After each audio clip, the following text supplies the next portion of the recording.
So today, Chip, what I would love to do is just jump into the book shift. I want to cover tactics 4 and 9 today. Love it. Tactic 4 is find the motivated. Yep. So lead generation.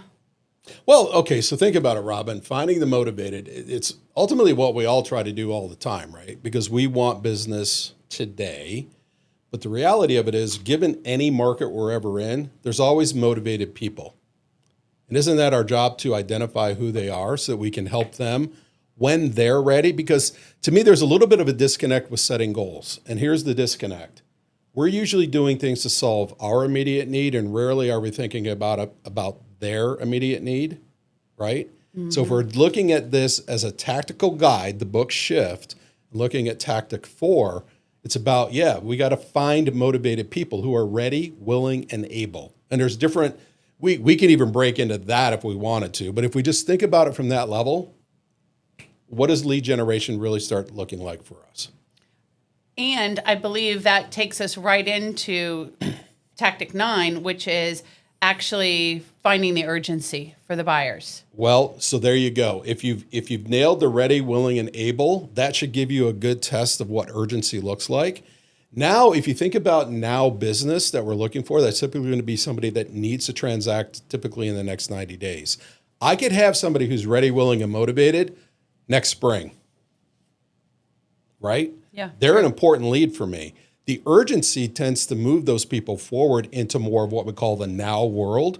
Think about the next 0 to 90 days, or just simply, the time of year we're in right now, that urgency allows us to finish strong, but more importantly, move stronger going into next calendar year. Absolutely. And the urgency, I think, is the big play in that one. Well, let's talk about some of the myths right now that are happening on the seller side and also the buyer side. Let's tackle the seller side right now. What are some of the myths that you're hearing out there right now that some of our agents need to know about so they can handle that objection? Well, I think, we're seeing, because of where we are in the market right now, we're still seeing price appreciation in our local market. It has slowed, and it's slowed to a way that's a little bit more healthy, number one. Yeah. But this is not the market where sellers get to ask anything they want, and the market will simply catch up to them in price. So we're seeing some pricing conversations that need to change on the seller side between sellers and their agents. On the buy side, I think we're starting to see a little bit of an uptick there because there's been a little bit of continued, somewhat steady downward pressure on interest rates, and that's the big driver there. And in terms of because if prices aren't going to go down, interest rates are going to have to go down to make the payment affordable for people to buy. Absolutely. Right? Yeah. Or I think the buyers are getting to the point now where they just know that this is a normalized market. They've been conditioned now for 2 years with rates that aren't 4 or less. Right. Right? So, okay, the good news is they're not 7 or 8. 6, if 6 became the new normal for the next 2 years and everybody kind of saw it and understood it, would that make buyers more willing? So think about ready, willing, and able. Sometimes the willingness is about market conditions, right? So if that's going to make buyers more willing to act and buy a property, that's great. But guess what we need? We need more property for them to choose from. Right. That's why, to me, there's 3 things that have been happening recently that I think are really positives for the market. We've seen that slower appreciation. We've seen more inventory in the market. There's the second biggie. And of course, the downward pressure on interest rates. Those are 3 positives for the market. So is the worst behind us? Maybe. I don't know yet. And I feel like we're still seeing on the seller side of things an unrealistic mindset on where their price should be, where they should start that pricing, which I think we're seeing more days on market because of that. Oh, absolutely. Or maybe agents that aren't able to have that tough conversation with the seller. How do you feel about that? Yeah, so a lot of what you and I talk about too, even like on some of the Monday morning market calls that we do, I think it's really, really important for people to understand how to show how the market's performing to sellers. And it helps move the conversation so much further away from, oh, hey, you're a seller and you want to ask this for your house and I'm excited because I get a listing. Let's try it out. Let's see what it does because... Let's see what happens. Okay, great, you took a listing.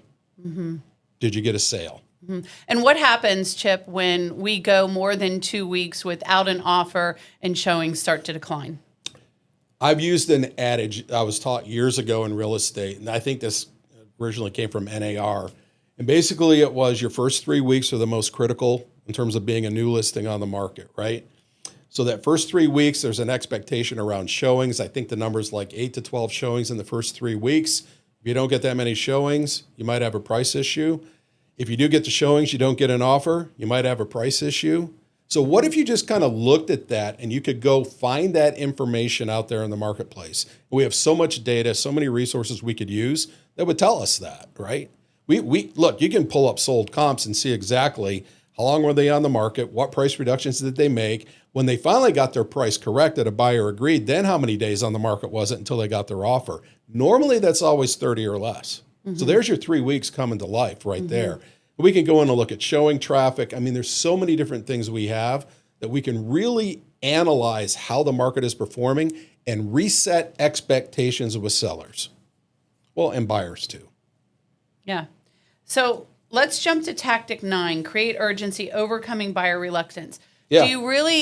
Do you feel there's really still a buyer's reluctance to buy right now? Because I feel like we're still seeing a lot of buyers out there, just less inventory. So I think there's two different things that we have to look at when we talk about buyer reluctance. Are we talking purely about pricing and money? Or are we talking about real motivation? The why behind, why are they even in a conversation with us about potentially buying a house? What's driving it? And usually that's the life things that show up, right? It could be a multitude of things, but the ones that I typically talk about the most, think about, having another child and more kids come with more things, right? So you need more space. Yeah. Downsizing, do we need a 5-bedroom house and continue to pay for a 5-bedroom house? Or could we redeploy the asset and the equity into something else that more suits the lifestyle that you have now? Those are two. I mean, you can think about death, you can think about divorce, you can think about, all the others, some D's out there other words that begin with the letter D that you could think about that drive motivation. But really it's about the urgency because that's just simply the timing. If you think about it, this time of the year, a lot of times investors may have urgency around tax planning, and there's a reason why they would want to sell an investment property for tax purposes that solely works in their world for them, but they need to have it done absolutely by the end of the year. That's urgency. Right. Right? There's 3 ways to energize buyer urgency according to Shift. So number 1 was become the local economist of choice. A lot of what we're talking about now. Going right back to what we do for the sellers, right? And we have to do the same thing for the buyers. Show them some of those same graphs. Show them exactly what's happened in the market. Same thing. Nothing should be different. It's just a little bit different conversation.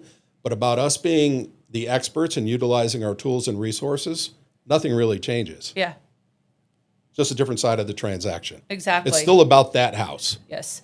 Well, and I think going back to what you were just talking about, having them tap into their big why and really get them thinking about why they want to purchase the house they want to purchase. Right. And something I want to add to that, rarely is what they tell us that we think is the motivation is the real motivation. They're having another kid, we need more space. Is it really you need more space because you're having another kid? Or will more family be coming to visit now, right? So maybe you really need that additional bedroom. But more importantly, you need that additional bedroom with its own bathroom. Because, my parents, her parents, our parents are going to be here more to help out. Great. To me, that's a bigger motivator than we just need more space. Like really dig deep into that motivation. Don't be afraid of that. Yeah. Because that's going to get the emotion, right? Absolutely. Emotion gets them to act. That's the thing that we can always go back to when we feel like we're either stuck or moving a little bit sideways in a transaction, or even just in moving into the client relationship. It's always about the urgency because I can bring it back around and said, no, you shared something with me when we first talked about really important having that kind of dedicated space for when your parents come to visit. Boom, I've triggered emotion again, right? Triggered emotion immediatally. Absolutely. Yeah. And then number 3 was address the buyer reluctancy. Excuse me. That's typically about market conditions. Well, I don't know if it's the right time to buy. I've got somebody that's telling me prices are going to drop 20% next year, or I think interest rates are going to go down, or I don't want to buy at the peak of the market, or it goes on and on and on, right? So again, our ability to be the local real estate economic expert allows us to show and demonstrate how the market's performing, and not just simply looking backwards, but now we get to look forward a little bit too, right? Because we're surrounded by amazing, talented people that are out there doing all of this research that we get our information from as well. And if we use that to kind of future pace this, we tend to lessen that kind of anxiety around them trying to time the market. Absolutely. So, I think the bottom line is, Chip, when I think of the Shift book, I think of just real estate in general. Real estate is always shifting. Always. And regardless of the moment in time that we're in real estate, there's going to be something that's shifting. Absolutely. And we have to be ready for that, and we have to be able to handle every single thing that's happening in the market whenever it happens. So I just I think it's really important that we continue talking about the shift, and that we continue educating our agents and the public on what needs to happen when they're looking to buy or sell real estate. So in the book Shift, there's tactics, right? So I want everybody to think about this for your business. That's your tactical manual for your business. So if you want to there's the strategy and there's the planning and there's all the other things, for example, that could come out of MREA.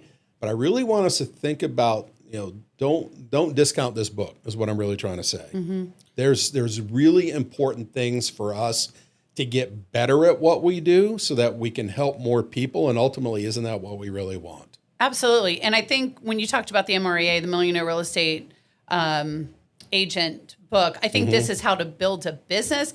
This is how to handle the business. Well, build the business. How do I actually work the business? There's your owner's manual, right, for your business, right? Bring those two to the table, understand them, and start utilizing what's in both. And I promise you'll build the right foundation for what you want. All right. Well, thanks for being here today. Thank you. Just wanted to jump on really quick and talk about Shift and what's happening. My name is Robin Henricks. I'm Chip Walton.